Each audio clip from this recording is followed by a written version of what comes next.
با سلام، علیرضا نیکنام هستم دوستان. امروز اومدم شیراز تو باشگاه معروف پارکور کنار تیم بچه‌های آنشنکر با مدیریت استاد مقصود دیقان. در خدمت استاد هستیم. آدرس اینجا گل پرواز خیابون ارتش کوچه 21 باشگاه بهزاد آکادمی تخصصی پارکور آنشنکر. اینو دادم به هم میدم به بیس، بیس هم میدم به پیسفنر. مشت و قطعش نکن، قهرمانی ببینید.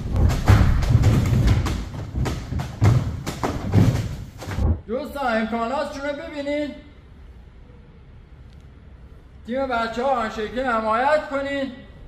پیج رو این زیر میذارم، برای ثبت نام برین دایرکت پیامشون بدید. اگه میخواین ورزش پارکور را حرفه‌ای یاد بگیرید تو شیراز عضو آنشنکر تیم شوید پیش استاد مقصود دیقان. مشت و قطعش کن.